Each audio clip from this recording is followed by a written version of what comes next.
vaya a Filipenses. Sean todos bienvenidos en esta noche. Es un gusto poderlos ver nuevamente.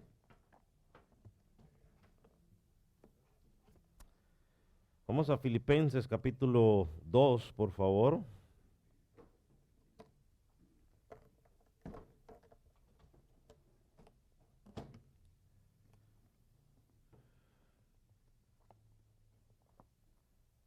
Estamos hablando de la exaltación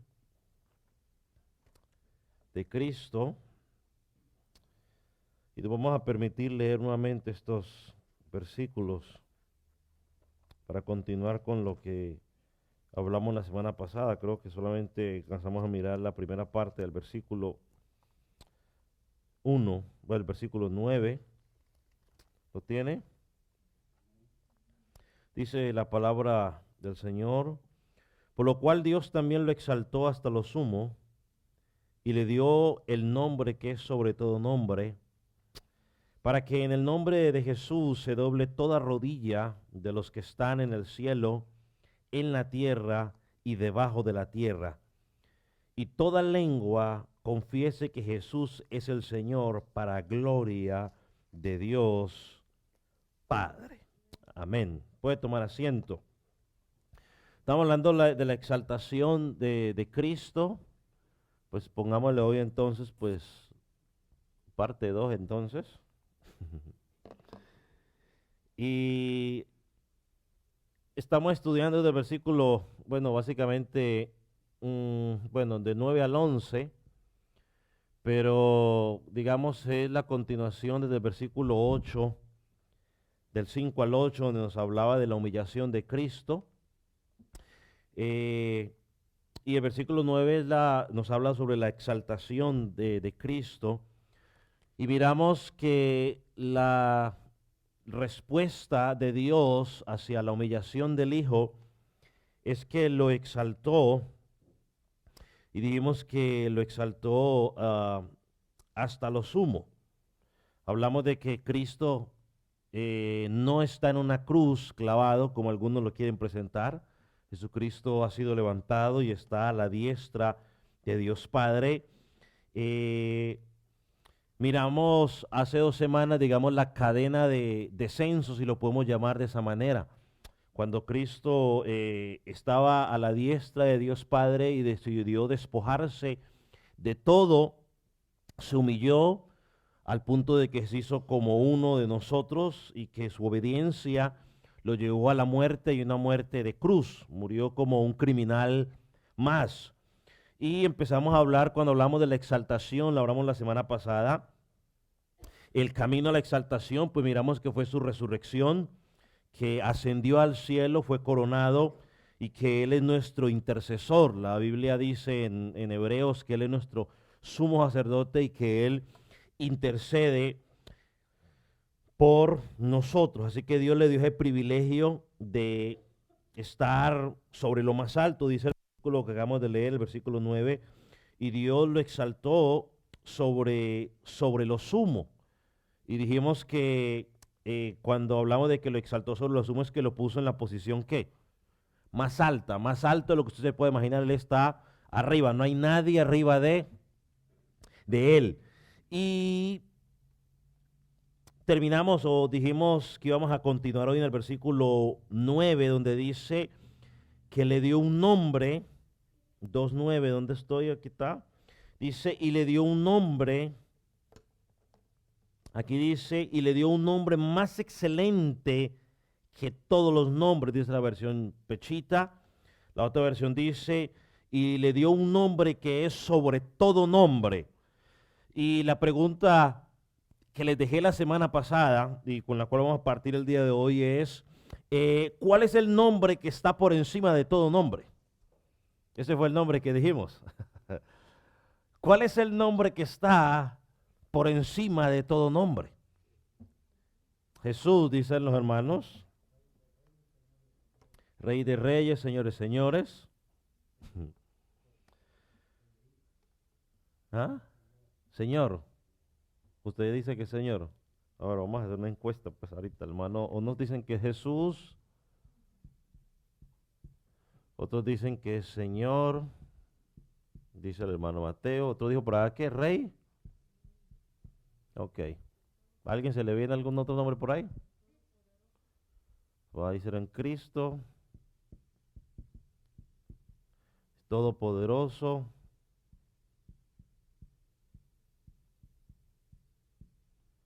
Ok. Voy a Hebreos capítulo 1, versículo 4.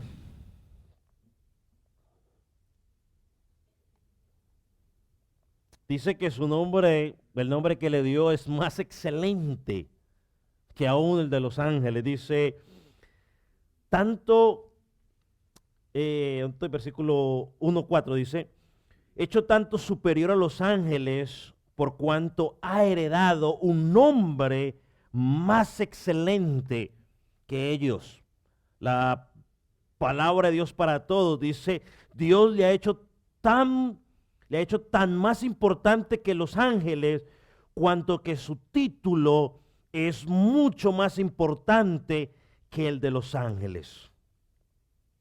Ahora, el nombre que se le dio no es simplemente para diferenciarlo, sino que implica o está hablando de la naturaleza de Cristo, ese nombre que se le ha dado. Mire, su nombre no solo es un título, digamos, para usar la palabra que usa la palabra de Dios para todos, para distinguirlo, sino que es un título que literalmente lo ubica por encima de todo lo que usted se puede imaginar.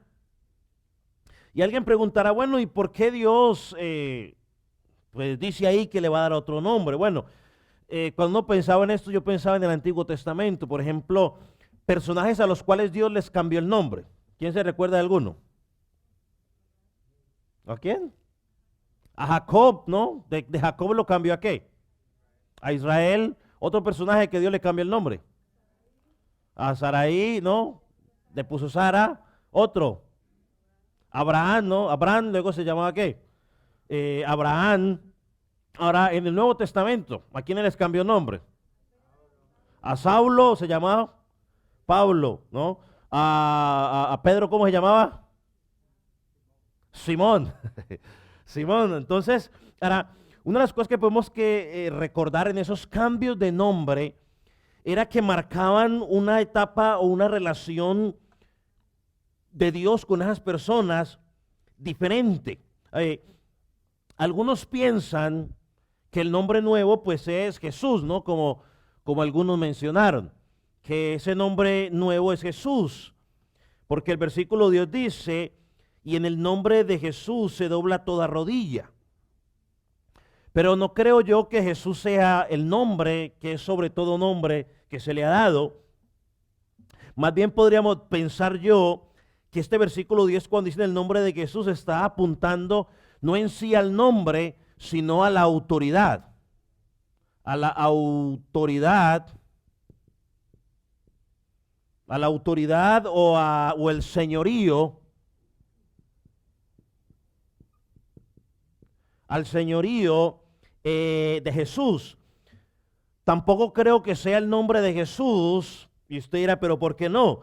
Le voy a dar la razón por cuál no. Vaya a Mateo capítulo 1, versículo 21. No puede ser el nombre de Jesús. Mateo capítulo 1, versículo 21. ¿Lo tiene? Mateo 1, 21. Léalo pues. ¿Qué dice ahí? Dice, y darás un hijo y llamarás su nombre Jesús, porque él salvará a su pueblo de sus pecados. Entonces, ¿por qué no podemos decir que ahorita ese nuevo nombre es Jesús? ¿Cuándo se lo dieron? En la encarnación. O sea, el nombre de Jesús fue dado ¿en qué? En la encarnación ahí dice, y llamarás a su nombre Jesús, porque él salvará a su pueblo de todos sus pecados. Ahora, tampoco puede ser Jesús, porque Jesús no es un nombre que está por encima de todo nombre. Es más, en la cultura latina, ¿no? Más por religiosidad que otra cosa lo podemos llamar, ese nombre es usado muy común, ¿no? Eso te encuentras un montón de Jesús por todos lados. Es una de las cosas que quizás puedo admirar dentro de la cultura norteamericana. Yo no encuentro a nadie que se llame Jesus. O sea, hasta ahora no he encontrado yo al primero. Pero en la cultura hispana, quizás por religiosidad o qué sé yo, usted encuentra a Jesús por todo, en cada esquina, ¿no? O María Jesús, o Jesús María, o lo que sea. Por algún lado le meten el Jesús o le meten la María por algún lado, quizás por religiosidad o que otra cosa. Pero el versículo 11, ¿o iba a decir algo, hermano? ¿O sí? Hay alguien que llame Chisa, pero yo no lo conozco. O Joshua. Ok. Ah, bueno. Entonces, es demasiado común. Yo le digo, algunos hasta los hijos le ponen que hasta Manuel, aunque no ya son gustos, pero yo por ahí ya ahí no me meto, pero bueno. Pero yo creo que la respuesta la encontramos en el versículo 11, de cuál es ese nombre. No, ahí en Filipenses 2:11, creo que encontramos la respuesta. ¿Qué dice?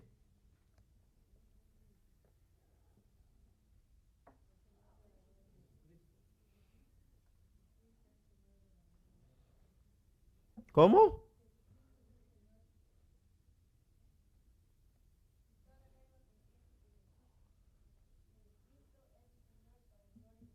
Ok, ¿ya le encontró cuál es el nombre? ¿Cuál es? ¿Cómo? A ver, hermano Mateo, dígalo duro. Señor. El nombre sobre todo nombre es Señor. Dice que toda lengua confesará que Jesucristo es Señor. Ese nombre está por encima de todo nombre. Por encima de todo nombre es Señor.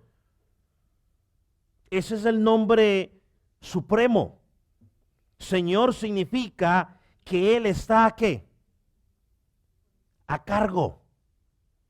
Ese es el equivalente a Yahvé en el Antiguo Testamento, que significa gobernante, que significa ¿qué? Soberano. Luego de la humillación, Dios lo convierte en Señor. Y alguien me dirá, bueno, pastor, pero es que a Jesús en muchas ocasiones en el Nuevo Testamento se le llama Señor. Y podríamos decir, claro que sí, podría ser un anticipo. Por ejemplo, en Lucas capítulo 5, el domingo hablamos un poco de él, después de que Pedro, después de tratar de pescar toda la noche, no pesca nada, Jesús le dice, hombre, tira la red. Y él dice, Jesús, hemos pescado toda la noche, soy pescador toda la vida, sé lo que estoy haciendo, este no es el momento para pescar, pero bueno, lo voy a tirar. Lo tira, las redes están que se revientan, tienen que venir otro bote y les ayuda. Y cuando todo el mundo estaba preocupado por los peces, Pedro se tira de rodillas y dice, oh, apártate de mí, Señor, que soy pecador. Tomás, después de luego tocar sus heridas, le dice, mi Señor y mi Dios. Entonces estaba dando, digamos, algunas pistas de lo que sería ese nombre. Pero el Padre dice que luego de la exaltación su nombre iba a ser Señor. Ahora alguien dirá, pastor, pero el versículo 10 dice para que en el nombre de Jesús se doble toda rodilla. Lo mencioné, digamos, anticipadamente. Creo que está apuntando al nombre que se va a revelar en el versículo 11, donde se ve a Jesucristo como Señor. Por ejemplo, mire, el versículo 10 apunta al señorío, apunta a la autoridad que tiene Jesús como Señor. Se refiere a la posición de autoridad que el Padre le ha dado a su Hijo Jesucristo luego de haber sido exaltado hasta lo sumo. Y sabe una cosa, Dios Padre quiere que Jesús sea reconocido como Señor. Y no como alguien sin autoridad, sino como alguien con derecho a gobernar nuestras vidas. Y aquí es donde tristemente a veces en algunas vidas cristianas, donde se cree que Cristo no tiene autoridad para gobernar nuestras vidas. Él tiene la autoridad para gobernarnos. Cristo ha sido elevado por encima de toda autoridad y Él es el Señor. Por ejemplo, note el pasaje una vez más, el versículo 10. No dice para que en el nombre Jesús se doble toda rodilla. Dice para que en el nombre de Jesús se doble toda rodilla. ¿Cuál es ese nombre? Bueno, el nombre es Señor. El nombre de Jesús no hace que la gente se doblegue. Lo que hace que la gente se doblegue es que Él es el Señor. Él es el que gobierna. Y sabe una cosa, también me gusta, por lo menos en inglés, que cuando ellos van a hacer referencia a Señor, de Señor de alguien, le dicen ¿cómo? ¿Ah? No, pero Señor de alguien, ¿no? Sir, ajá. Pero cuando se refieren a Señor, Señor, usan la palabra ¿qué? Lord. Nosotros a todo el mundo. ¿Qué pasa? Señor, Señor, Señor para todo el mundo. Ellos tienen su distinción y digamos es bueno. Pero vamos a un pasaje del Antiguo Testamento donde quizás el apóstol Pablo tenga en mente al profeta Isaías. Vaya a Isaías capítulo 45, 21 y 22. Y yo voy a leer de la Biblia de las Américas estos 4 versículos. ¿4? Sí, estos 4 versículos, del 21 hasta el 23 creo que voy a leer.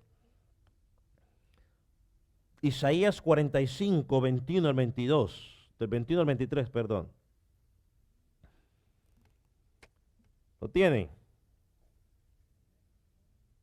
Dice, declarar y presentar vuestro caso.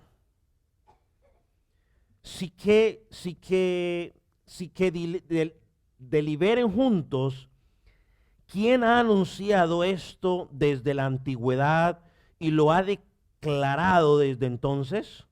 No soy yo el Señor, ahí está, no soy yo el Señor, no hay Dios como yo, un Dios justo y salvador, no hay ninguno fuera de mí. Volveos a mí y sed salvos, todos los términos de la tierra, porque yo soy Dios y no hay ningún otro.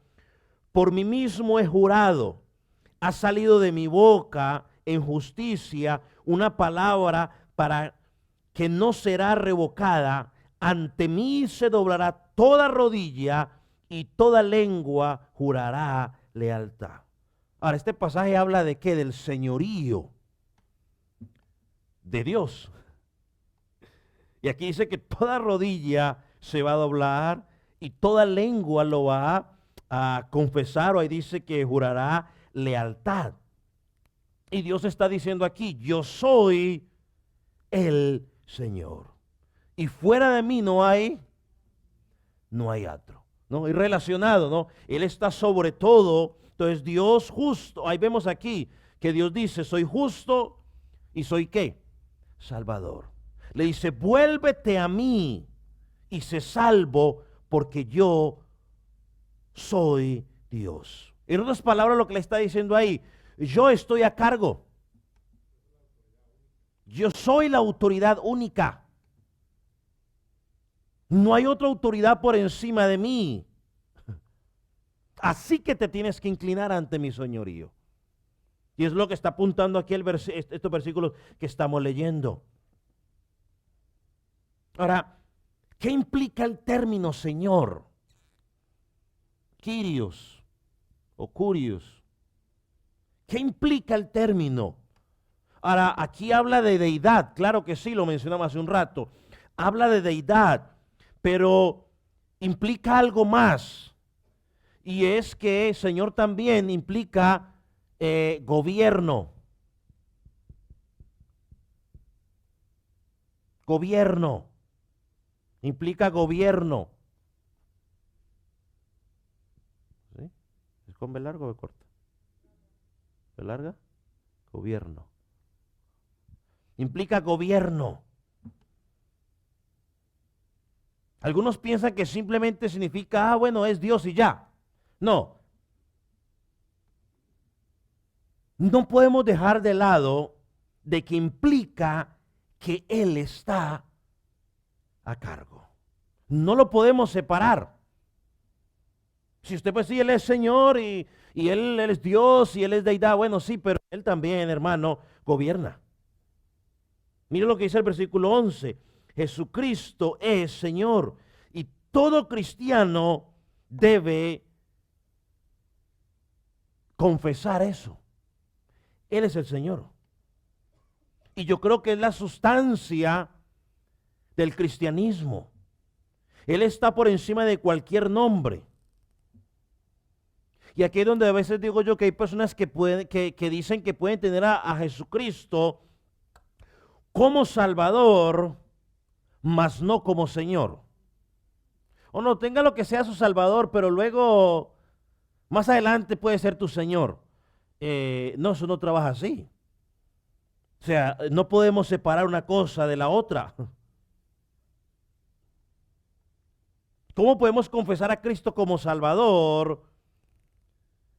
Y ya. No, cuando tú y yo llegamos a Cristo, lo aceptamos con todos sus oficios. Pensar de que Cristo lo recibimos dividido, eso es una falsa ¿qué? Enseñanza. ¿Sabe lo que dice MacArthur de esto? Él dice, nadie puede recibir medio Cristo, o un tercio de Cristo, o un cuarto de la persona de Cristo. Él es el Señor, y aquellos que lo rechazan como Señor no pueden usarlo como Salvador. Si usted lo rechaza como Señor, pues tampoco su Salvador. Porque todo el que lo recibe tiene que rendirse a la autoridad del Señor. Mire, vaya a Efesios 1:20, creo que esto lo tocamos la semana pasada, pero hoy quiero tocarle un versículo más de este pasaje. Efesios 1, versículo 20 en adelante.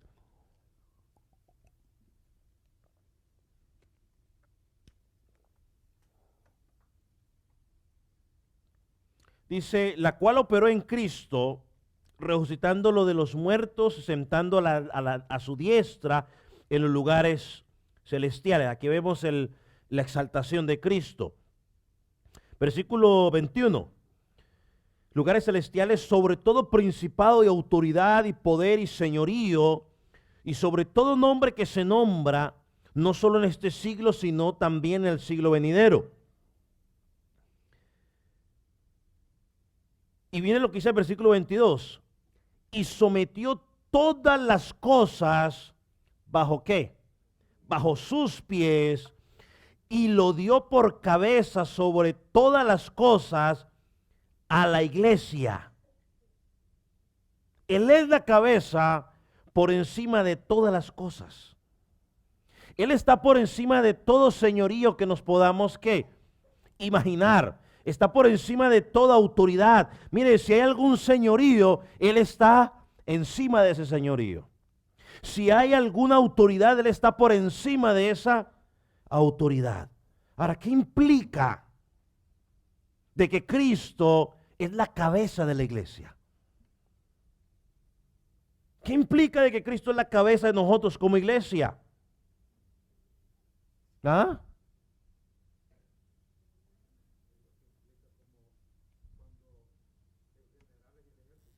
Ok, siga, por ahí va. Amén. Gobierno. Implica de que si Él es la cabeza de la iglesia, no podemos vivir como se nos dé la soberana voluntad. Si yo llego y yo digo que es que Cristo es mi Señor, que Cristo es mi Salvador, yo ya no puedo vivir más como se me dé la soberana voluntad.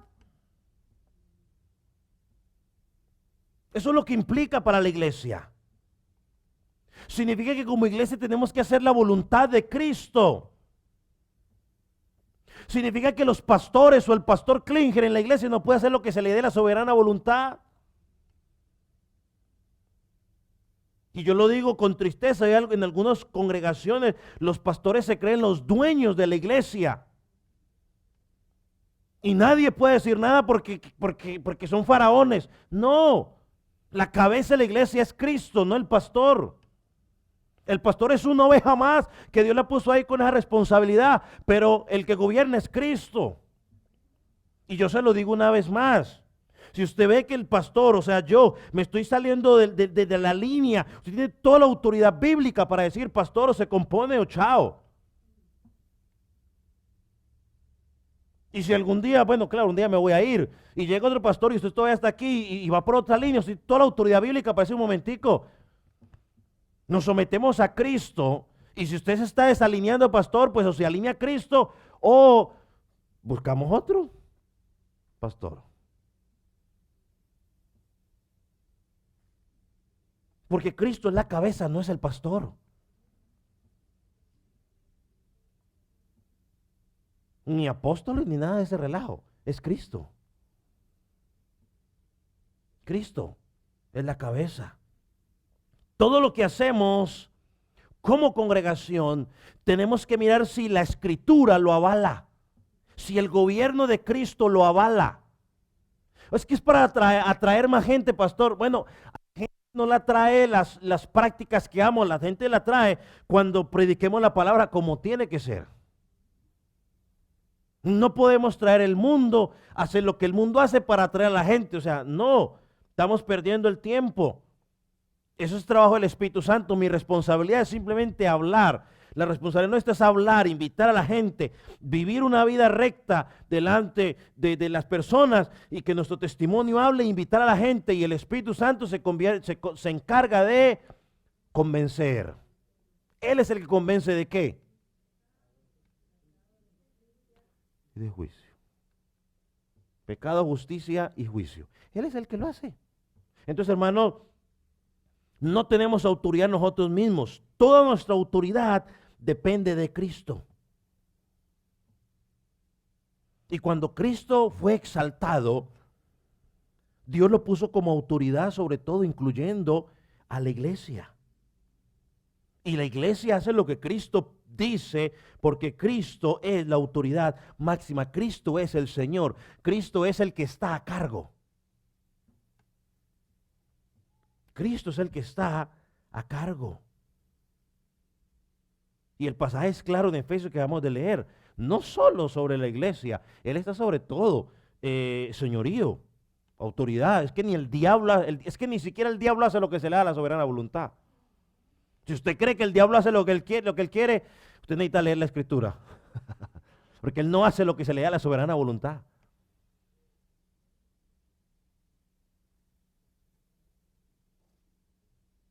Vamos otra vez a un pasaje muy conocido, Romanos 10, versículo 9. Romanos 10, versículo 9. Como delincuente puede decir amén. Dice, si con tu boca confiesas que a Jesús como qué, como Señor, y crees en tu corazón que Dios lo resucitó de entre los muertos, serás salvo, porque con el corazón se cree para justicia, pero con la boca se confiesa para salvación. Este versículo enfatiza una verdad. Cristo es el Señor. Y mira algo interesante, dice, si con tu boca confiesas a Jesús como Señor, como el que está a cargo, como el que dirige y controla tu vida. Por ejemplo, va al discurso de Pedro en Hechos, ahí en el Pentecostés, en Pentecostal, bueno, Pentecostés, ¿no? El Pentecostés, sí, en el Pentecostés. Hechos 2:36, miren lo que dice. Sepa pues, y creo que lo leímos la semana pasada, sepa pues ciertísimamente toda la casa de Israel que a este Jesús a quien vosotros crucificasteis, ¿qué dice al final? Dios, ¿qué? Lo ha hecho Señor y Cristo. Sepa, oh Israel, que a este Jesús que ustedes crucificaron, Dios lo ha hecho o lo ha puesto a cargo, llamémoslo así. Él es el Señor, Él es el Cristo. Hermano, la salvación siempre precede el señorío de Cristo. Es imposible alcanzar salvación sin hacer a Jesucristo el Señor de tu vida. Y esto es una verdad absoluta, no es relativa. No, es una verdad que no es negociable. El señorío de Cristo en la salvación no se puede sacar. Cuando usted le habla a la gente de que tiene que llegar a Cristo en fe, en arrepentimiento, que Él es Salvador, le está diciendo también, mira, Él es Salvador, pero también tiene que ser tu Señor. Él tiene que estar a cargo de tu vida. Ya no es lo que a ti te interesa, ya no es lo que a ti te guste, es lo que Él pide de ti. Hechos 2:21, regresándonos un poquitico. Dice, todo aquel que invoque el nombre del Señor, ¿será qué? Salvo. Todo aquel que invoque el nombre del Señor alcanzará salvación. Mira, vaya al carcelero en Hechos capítulo 16, versículo 31. Y el carcelero le preguntó, oiga, ¿y cómo puedo ser salvo? ¿Y qué le contestó? Cree en el Señor Jesucristo y serás salvo tú y tu casa. Hermano, el señorío de Jesucristo se ve demasiado claro en el Nuevo Testamento. No se puede separar el oficio de Salvador con su oficio de Señor. Son inseparables. Si Él es tu Salvador, Él tiene que ser tu Señor. Y ya lo dije hace un rato, ¿no? La palabra curios significa el que gobierna, el que está a cargo. Y creo que está el centro de la fe cristiana. Jesús es el Señor. Jesús es el que gobierna. Jesús es el que está a cargo. Y Pablo lo dice aquí más adelante, y ahorita lo vamos a mirar. Dice, tarde que temprano, todos tendrán que reconocerlo. Tarde que temprano, todos tendrán que reconocer el señorío de Jesucristo. Esa, digamos, podría ser que fue la respuesta del Padre a la humillación del Hijo, ¿no? Cuando usted y yo miramos los versículos 10 y 11, lo podríamos llamar como la respuesta del hombre a la exaltación del Hijo. Mira lo que dice el versículo 10. Para que en el nombre de Jesús se doble toda rodilla de los que están en el cielo, en la tierra y debajo de la tierra, y toda lengua confiese que Jesucristo es el Señor, para gloria de Dios Padre. Mire, este pasaje comienza desde la eternidad y termina hasta la eternidad. Comienza cuando Cristo era Dios o estaba a la diestra de Dios y se despojó, se encarnó, y ahorita termina en la exaltación. Y estos últimos versículos pues nos llevan a pensar en el futuro, ¿no? Cuando Él regrese con autoridad y a gobernar. Y el acto, digamos, de arrodillarse que presenta aquí nos da la idea de someterse a la autoridad. Y una de las cosas que podríamos decir es que el apóstol Pablo nos da en estos pasajes los propósitos, o uno de los propósitos de la exaltación de Jesucristo, es que se pueda reconocer el señorío real de Cristo sobre todas las cosas. Y un día, aunque muchos hoy no están de acuerdo con eso, un día todos estaremos de acuerdo en esa verdad.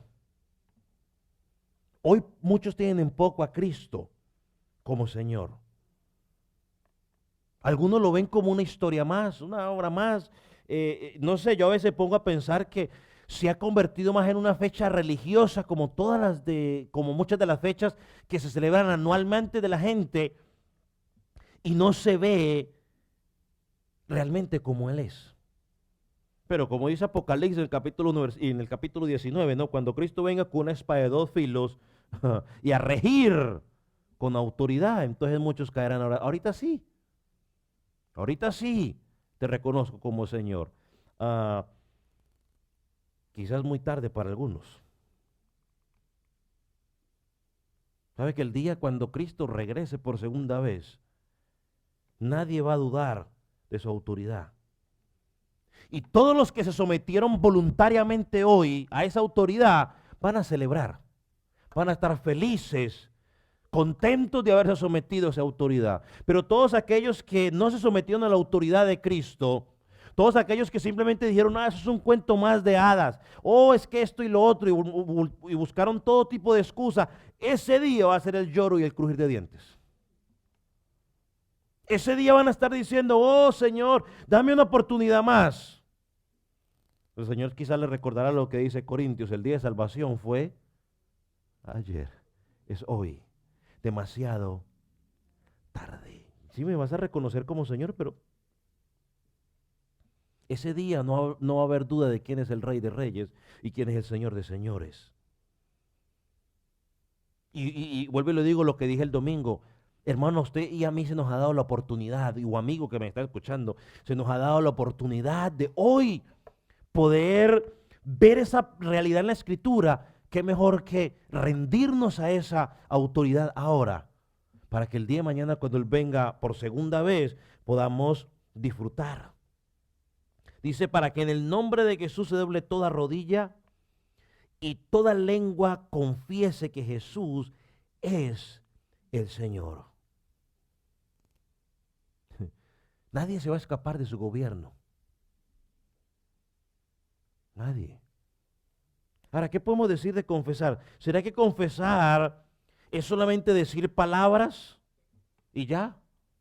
No, yo creo que confesar es una realidad que corresponde al corazón. Es una realidad que corresponde al corazón. Pablo dice que confiese con tu boca que Jesús es el Señor, será salvo. Pero yo creo que la idea aquí no es simplemente decir, porque yo conozco muchas personas que han dicho, oh sí, yo creo en Jesús. Conozco muchas personas que han hecho la famosa oración de fe muchas veces, pero de corazón no han creído. ¿Y usted cómo sabe que no lo han creído de corazón? Bueno, porque Jesús dice que por sus frutos, ¿qué? Y cuando usted ve sus frutos, usted ve cualquier otra cosa. Usted ve cualquier otra cosa. Entonces la idea de esta confesión es estar convencido de todo corazón que Él es el Señor, que Él tiene toda la autoridad. ¿Sobre qué? Sobre mi vida. Y que mi forma de actuar va a reflejar que Él es el que gobierna. A ver, muchos de ustedes llegaron a Cristo quizás a los 20, 30, 40, hasta 50 años. ¿Quién dirigía su vida durante todo ese tiempo? Era un desorden total. Bueno, cuando llegó a Cristo, Él comienza a dirigir mi vida y entonces ya no es lo que yo quiero, es lo que Él pide de mí.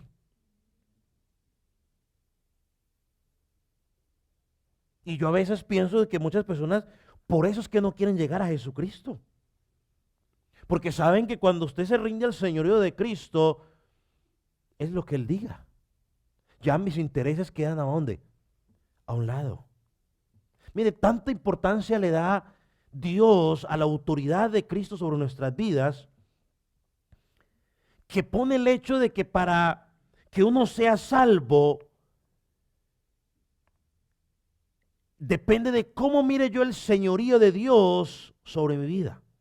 Por ejemplo, cuando el apóstol Pablo se encontró con el Señor Jesús en camino a Damasco, cuando él identificó que estaba frente a la gloria de Dios, ¿cuál fue la respuesta del apóstol o de Saulo en ese momento? Todavía no apóstol. ¿Cuál fue la respuesta de él? ¿Cómo? Ah, sí, sí, sí, señor, ¿quién eres? Y ya le contestó, pero él le contestó, ¿cómo? Sí, pero dijo algo más. Ajá, sí, pero ¿qué fue la respuesta de Pablo? Bueno, búsquenlo pues, entonces, vaya, no la voy a decir. ¿Cómo? Ah, sí, pero eso, ahí me está diciendo la mitad y es como si no me hubiera dicho nada.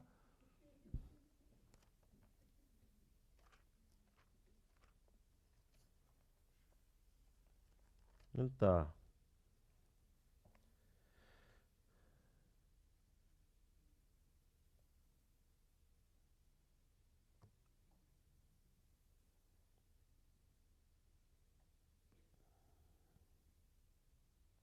Y ahora sí lo encontró. Hechos 9, pues, versículo 5. Ahí está, clarito, como el agua. ¿Ah? Siga.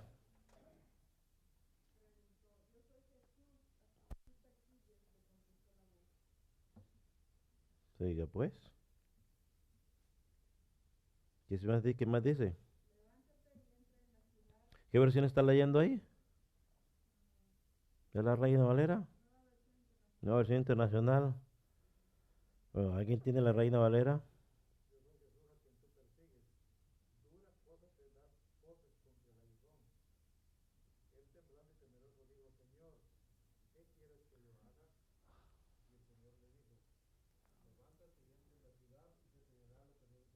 Ok, está ahí nomás, está ahí nomás. El versículo anterior, y ahora sí, ¿cuál fue la respuesta de Pablo? De Saulo. ¿Cómo? No me digan, pues. Ajá. No, no, póngame la Reina Valera. En la Reina Valera está más claro, pues. Por favor. There we go. Ahí está.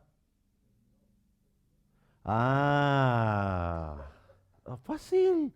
Señor. ¿Qué quiere? Primero él identificó que está en la gloria y dijo, ¿quién eres, Señor? Pero después le dice, cuando le dice, Señor, ¿qué le dijo? ¿Qué quieres que yo haga? Señor, tú que estás a cargo, tú que eres el soberano, tú que estás por encima de todo, dime, ¿qué quieres? ¿Qué quieres que yo haga? Él reconoció en ese momento la autoridad del señorío de Cristo, reconoció que estaba por debajo de la autoridad de él, y lo único que se le ocurrió decirle, Señor, dime, ¿qué tú quieres que yo haga?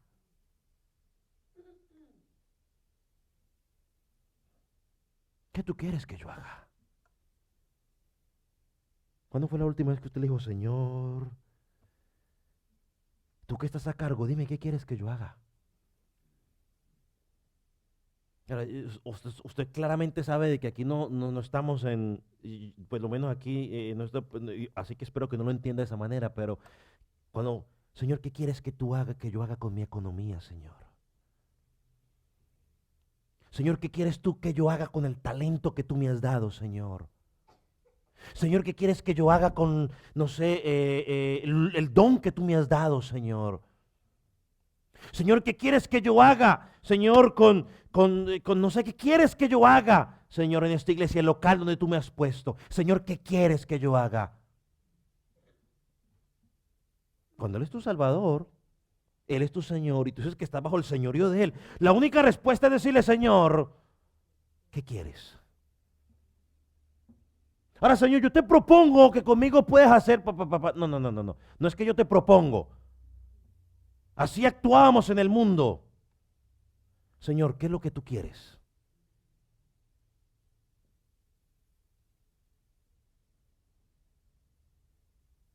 Él murió y resucitó para ser Señor de todo el mundo. Mire, Él es el suficiente, hermano, para que Él diga una sola vez algo y mi voluntad sea quebrada. ¿Dónde están los padres aquí? ¿No vinieron los padres? ¿Cómo disfruta usted cuando le dice a su hijo que vaya a hacer tal cosa y tiene que hacerlo, decírselo 3, 4, 5, 6, 7 veces y la última vez tiene que pelarle los ojos, sacar una correa o amenazar con quitarle un teléfono o apagar el televisor para que el bendito muchacho se levante?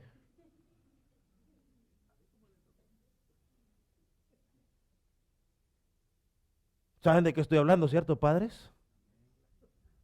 Ah. Y el papá que diga que no ha pasado por ahí, pues entonces, bienaventurado. Bienaventurado usted o bienaventurado o bienaventurada. Pero sin temor a equivocarme, creo que el 100% de los padres que estamos aquí hemos pasado por ese relajo.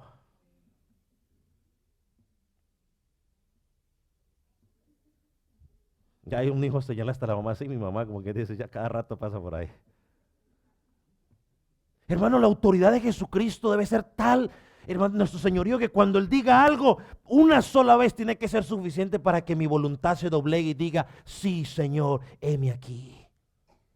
Pablo se levantó calladito, Saulo se levantó calladito y se fue a hacer lo que Dios le había pedido que hiciera. Y aprendió, porque de ahí en adelante cada vez que el Señor le decía, Pablo no vayas, no iba. Pablo ve, Pablo iba. Otro ejemplo, yo encuentro, es que a mí cuando pienso en esto, yo quizás lo tendré cansado, pero yo tengo que volver otra vez a donde María. Oh, María. María, aguántate un momentico ahí, en tu vientre va a estar el Salvador del mundo. Y María, pero Señor, es que mira, no, María no dio explicación de nada. María dijo, he aquí la sierva, la esclava del Señor. Hágase conmigo como dice tu palabra. Ella no dijo, a ver un momentico, Jesús, yo le mando un WhatsApp a José a ver qué José dice. No, no le dijo nada a José. Mire, hermano, cuando el Señor le pide algo a usted, es entre usted y Dios y me levanto y voy. Abraham, Dios le dijo a Abraham, deja tu tierra y tu parentela. Y Abraham se puso a preguntarle, ¿para dónde, Señor? Abraham le dijo, mira, ve, sacrificar al muchacho. Y Abraham se puso a preguntarle, Señor, pero ¿cómo vas a hacer eso? Tanto tiempo pidiendo a tu hijo, para aquí, para allá, para aquí, para allá. No, se levantó y se fue. José fue otro.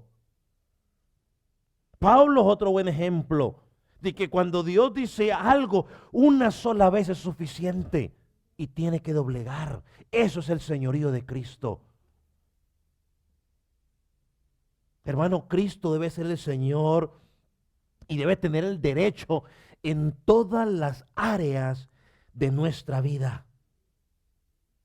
No puede haber un solo lugar en nuestra vida donde nosotros controlemos a nuestro antojo. Él es el Señor. Y eso es lo que dice aquí. Él es el Señor. El texto dice que fue exaltado sobre lo sumo. Y yo le expliqué la semana pasada que sobre lo sumo fue que Él fue puesto en el cargo más alto. En el cargo más alto. Y ya lo mencionamos, Efesios dice que Él está puesto por la cabeza. Bueno, y si Él es la cabeza obedece al cuerpo.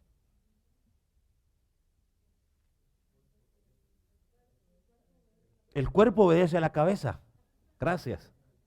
Están despiertos. Yo creo que están dormidos, no están despiertos.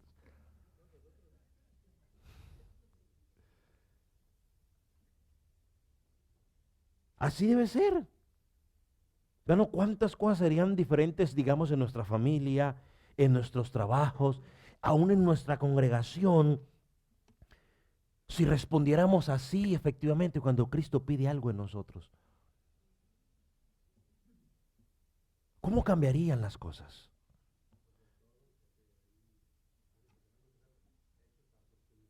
Ujú.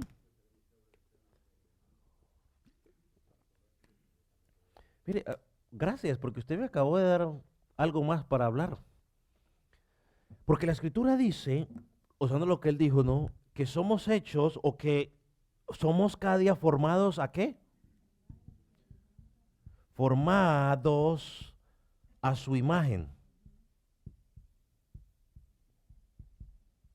O sea, de que tenemos que ir reflejando el carácter de Cristo. Pregunta, ¿Cristo hacía lo que se le diera, le daba la soberana voluntad? ¿Cristo vino aquí a la tierra con su propio plan?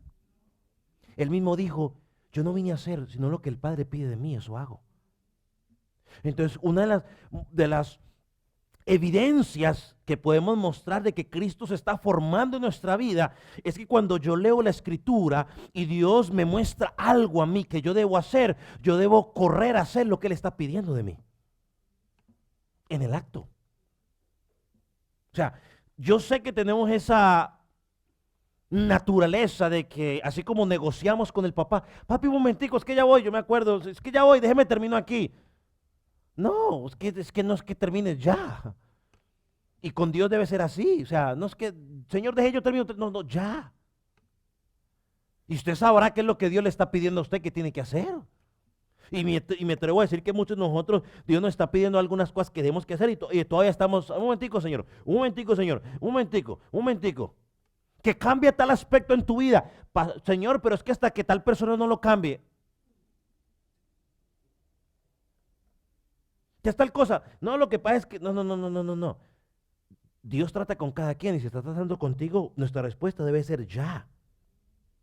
¿Sabe que tristemente muchas veces nosotros todavía queremos hacer nuestras cosas a nuestra forma y muchas veces a la forma del mundo? Y tristemente como congregaciones muchas veces hemos caído en eso. Hay congregaciones que con el afán de crecer empezamos a hacer las cosas a la manera del mundo y no a la manera de la Escritura. Hay un texto que debe producirnos a nosotros un poco de dolor, ¿no? Y ponernos, como dicen por ahí, los pelos de gallina. Lucas 6:46, y se lo voy a leer de la versión traducción lenguaje actual. Pero miren lo que dice Lucas 6:46. El mismo Jesús hablando dice, ustedes dicen que yo soy su Señor y su dueño, pero no hacen lo que yo les ordeno. Ustedes dicen que soy su Señor, que soy su dueño, pero no hacen lo que yo les ordeno. ¿De qué sirve decirlo? ¿Cuál es el propósito de decirle al Señor, Señor, cuando no hacemos lo que Él pide? Por ejemplo, yo pienso ahorita en Mateo 7 una vez más. Jesús dice, en ese tiempo muchos me dirán, Señor, Señor, otras palabras, mire, te estamos confesando como Señor. Pero Jesús da la respuesta al final, les dice que apartados de mí, nunca los conocí. ¿Cómo? Hacedores de maldad. Sí, ustedes decían que yo era su Señor, pero ustedes vivían, esa palabra hacedores de maldad, es simplemente, en el original era traducido como, viven sin ley y sin Dios. Hay mucha gente que le dice, sí, Señor, pero viven como se les da su soberana voluntad. Hacen con sus vidas lo que quieren. Toman las decisiones como quieren y el último que le preguntan es a Dios, y eso si el agua la tiene hasta el cuello. Porque si todo salió tranquilito, pues... Mire, amigo que estás sin Cristo, vendrá el momento donde tendrás que confesar lo que hoy no quieres confesar. Vendrá el día cuando tendrás que arrodillarte delante del cual hoy en vida no has querido arrodillarte. Vendrá el día en que tendrás que darle la gloria al que hoy no le quieres dar la gloria. Y como dijo no me acuerdo quién lo dijo por ahí, y más enfocado a los ateos, le decía, el ser ateo es temporal, cuando se muere se les quita.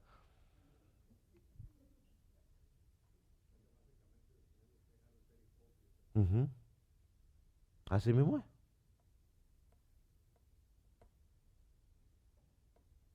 Es temporal. Cuando nos muramos se nos quita. Tristemente va a ser demasiado tarde para muchos. Porque aunque lo confieses ese día, Aunque le digas, "Ah, ahora sí creo que eres Señor Jesús, ahora sí creo todo lo demás", lo vas a honrar, lo vas a reconocer porque eres el Señor, porque sí, Él está en la autoridad, pero será muy tarde para ti, porque serás apartado eternamente y para siempre del Señor. Ya será demasiado tarde. Es ahora donde yo debo reconocerlo y es ahora donde yo debo vivir ese señorío de Él. Es aquí. Es aquí donde yo debo vivir en dependencia total de Él. Ahora, ¿cuál es el propósito de la exaltación de Cristo? Versículo 11, para la gloria, al versículo 11 al final, para la gloria de Dios Padre. Hermano, cuando usted y yo honramos, cuando glorificamos el señorío de Cristo, también honramos, glorificamos la gloria del Padre, de Dios Padre. Cuando usted y yo decimos que Jesucristo es el Señor, no estamos desplazando a Dios Padre. Algunos querrán, "Ah, es que estoy desplazando a Dios Padre". O estaré blasfemando contra Dios Padre. O será que estamos creando una rivalidad de celos entre el Padre y el Hijo. Ellos no sufren de eso. Él es perfecto, Él es santo. Pero cuando tú y yo glorificamos a Dios, simplemente a Jesús como Señor, estamos honrando al Padre. Eso dice el pasaje, para la gloria de Dios Padre. Dice aquí, yo se lo leo otra vez. Dice, toda rodilla se doblará en el nombre de Jesús, tanto de los que están en el cielo, en la tierra y bajo de la tierra. Toda lengua confiese que Jesucristo es el Señor, para gloria de Dios Padre. Él va a ser exaltado porque simplemente estamos haciendo lo que Él pide de nosotros que hagamos. Para gloria del Padre. Entonces, para terminar, ¿no? ¿Cómo empezamos todo esto? Empezamos donde el apóstol Pablo está tratando de presentar una ilustración a la iglesia para que la iglesia viva en unidad. Y Pablo le dijo a la iglesia, mire, para que puedan vivir en unidad, necesitan la humildad, volverse humildes. Y lo dice el versículo 3 y versículo 4.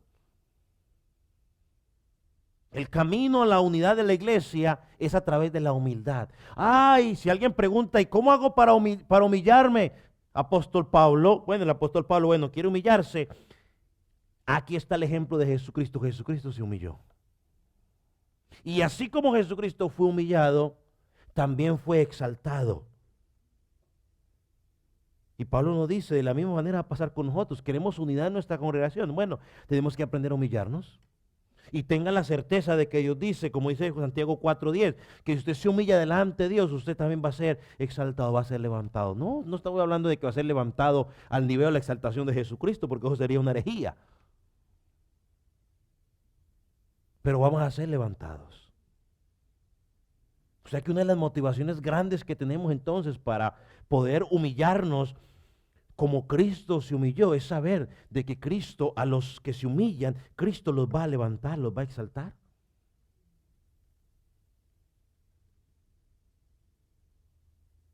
Yo creo que como congregación cada día necesitamos trabajar en una unidad firme, fortificada. Que todos queremos tener unidad. Todos queremos mantener ese mismo amor, esa misma forma de pensar. Bueno, la única forma para ello es cuando empecemos a ser hombres y mujeres humildes. No hay otro camino.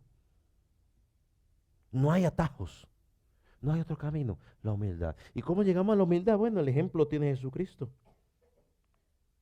Y si usted se impulsa para exaltarse, la palabra de Dios dice que Dios a los soberbios los humilla. Y a los que se humillan, a los que sirven, Dios los va a exaltar. Dios nos levantará. Pregunta, comentario.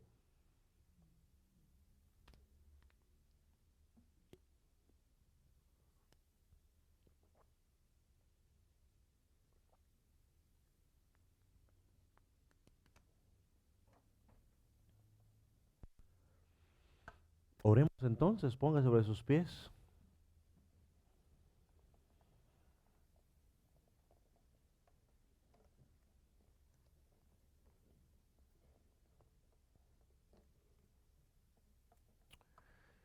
Padre del cielo, te damos gracias por tu Hijo, porque Él es el Señor. Y te pedimos que cada día como congregación podamos someternos al señorío de tu Hijo. Señor, que no cometamos el error que el mismo Señor Jesús describe en Lucas, que muchos te dicen Señor, pero no hacen lo que tú pides. Perdónanos si en algún momento hemos dicho que tú eres nuestro Señor, pero todavía estamos en nuestros planes, en nuestros propósitos. Señor, ayúdanos a tener el corazón que tuvo María en su momento, el corazón que tuvo el apóstol Pablo en su momento, el corazón que tuvo el apóstol Pedro también en su momento, Abraham en su momento, Noé en su momento, Señor. Padre, hay tantos ejemplos que tú hablaste, ellos comenzaron a hacer lo que tú pediste de ellos. Pero también hay muchos ejemplos de otros que tú hablaste y ellos no hicieron. Caso Saúl. Y tu palabra contesta a través del profeta o a través de Samuel, sacerdote, que Dios se complace de los holocaustos, de los sacrificios, pero más que se le preste atención a su voz. Señor, enséñanos a poder prestar atención a lo que tú pides de nosotros hoy. Quizás no nos vas a pedir construir un arca, ni sacrificar a un hijo físicamente. Señor, pero sí nos puedes pedir algunas otras cosas, quizás algunos dioses que hemos levantado, que te están robando el primer lugar. Señor, quizás nos estás pidiendo que rindamos a ti nuestros derechos. Señor, quizás nos estás pidiendo, Señor, que entreguemos áreas donde hemos sido maltratados y heridos o estamos enojados con alguien. Señor, quizás nos estás pidiendo de que demos más servicio a ti en las capacidades que tú nos has dado. Señor, nos estamos negando a ti una y otra vez. Padre, nuestra oración hoy es para que nos podamos rendir a tu señorío. Señor, que entendamos que no podemos separar salvación de señorío. Van de la mano. Eres mi Salvador, eres mi Señor. Que tú estás a cargo y a ti rindo cuentas. Para que entendamos que tú eres el Señor de la iglesia. Eres la cabeza, estás a cargo de la iglesia. Señor, y que el pastor simplemente, oh Dios, es una oveja más, con una responsabilidad diferente a las otras, Señor, pero tú estás a cargo. Señor, líbranos, o líbrame, oh Dios, de querer tomar el lugar tuyo y apoderarme de lo que es tuyo, Señor. Para enséñanos cada día. Señor, y si hay personas que no te conocen como Salvador ni como Señor, mi oración es para que tú los convenzas. Si hay personas, como dice Romanos, que no te han confesado en su corazón o con su boca como Señor, no han creído en ti, Señor, que hoy entiendan que el día de salvación es hoy, que el día de reconocerte a ti es hoy, que no importa que los errores o las malas prácticas de otros no son excusa, no son justificante para no creer en tu obra, Señor, porque es personal mi salvación. Señor, que hoy pueda esa persona llegar a ti en fe y en arrepentimiento. Padre, gracias. Bendito Dios, gracias. Bendito Dios, gracias. Sigue haciendo la obra en esta congregación, Señor. Señor, que la unidad o fomentar o mantener la unidad, Señor, no sea algo, Señor, que vemos a la distancia, sino que sea algo que como iglesia podamos disfrutar. Señor, enséñanos a tomar un espíritu de humildad. Enséñanos a entender que ser humildes como fue Cristo no nos hace perder lo que somos, nuestra esencia, nuestra dignidad, Señor, sino que muestra que estamos reflejando tu carácter. Padre, enséñanos cada día a trabajar como iglesia. Señor, que entendamos, Dios, que aunque nos salvaste a nivel personal, no nos salvaste para vivir solos. Nos pusiste en una comunidad local para trabajar juntos, Señor, como miembros, con diferentes dones, con diferentes capacidades, Señor, para edificarnos los unos a los otros, para apoyarnos, Señor, para estimularnos al amor, para exhortarnos, oh Dios. Padre, en el nombre de Jesús, permite que como creyentes podamos entenderlo individualmente y colectivamente, Señor, y que lo pongamos en práctica para que reflejemos, oh Dios, lo que somos en ti. Como dijo Jesús en la oración sacerdotal, para que el mundo crea que seamos uno, así como el Padre y el Hijo son uno, Señor, y que el mundo crea, Señor, que tú nos has enviado. Señor, que el mundo crea a través de nuestro ejemplo como iglesia de unidad, de trabajo en equipo, de respeto, oh Dios, de perdón. Padre, en tus manos estamos, Señor Jesús. Ayúdanos como iglesia, Señor, a que haya un crecimiento espiritual. Señor, que haya pasión por estudiar tu palabra, por leer tu palabra, por aprender tu palabra, por aplicar tu palabra a nuestras vidas, Señor. Padre, que cuando el mundo quiera arrastrarnos con sus seducciones, Señor, Padre, tu palabra, Señor, pueda llegar a nuestras vidas, Señor, y nos podamos parar firmes frente, oh Dios, a los placeres que el mundo nos quiere ofrecer. Padre, en tus manos estamos, oh Dios del cielo. Señor, estamos en un mundo, oh Dios, donde cada día, Señor, sus deseos nos quieren atraer. Padre, permite que podamos pararnos firmes con tu palabra, Señor, a nivel personal, a nivel colectivo, oh Dios, Padre, y pelear la buena batalla de la fe contra esas acechanzas.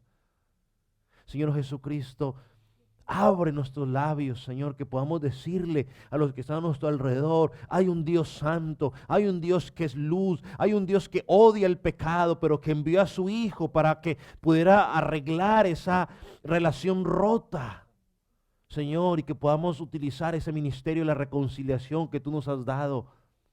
Oh Dios de Israel, Padre, aquí estamos, Señor, deseosos, necesitados de ti, como congregación, buscando, Señor Jesucristo. Oh Dios, no queremos buscar nuestros deseos materiales, Señor. Padre, queremos que primeramente nuestros objetivos, Señor, sean los espirituales, Señor. Buscar esas cosas de arriba donde está Cristo, Señor. Padre, porque sabemos que tú, oh Dios, suplirás nuestras necesidades conforme a tu voluntad, conforme a tu tiempo, Señor, para que entendamos, oh Dios de Israel, que somos pasajeros en esta tierra, Señor, y que debemos glorificarte a ti, debemos honrarte a ti en todo lo que hacemos, oh Dios de Israel. Para enséñanos como iglesia no perder el foco, Señor. El punto de partida, Señor, es que tú tienes que ser glorificado en nuestras decisiones, oh Dios. Tú tienes que ser glorificado, Señor, en cada una de las acciones que tomamos, oh Dios, como esposos, como padres, como esposas, como madres, como hijos, Señor. Padre, en tus manos estamos. Glorifícate, Dios, en medio de esta congregación cada día, Señor. Y ayúdanos a crecer a nivel espiritual, crecer en conocimiento de tu verdad. Señor, enséñanos a amar tu verdad, oh Dios, y como dice este salmo, Señor, que en tu luz podamos ver tu luz cada día. Señor, enséñanos a mirar con tus ojos, Señor. Padre, enséñanos a mirar, Señor, con los ojos de tu palabra, no con los ojos del mundo, Señor. Padre, tanto hemos mirado con nuestros ojos, Señor, carnales, oh Rey. Padre, enséñanos a mirar con tus ojos, oh Dios. Oh Dios, que podamos imitar a tu Hijo, aquel que fue tentado en todo, pero sin pecado. Padre, gracias. Gracias, eterno Señor. Bendito eres, oh Dios. Bendito eres, Señor Jesucristo. Padre, yo quiero clamar por aquellos hermanos que encuentran delicados de salud en esta congregación. Extiende tu mano.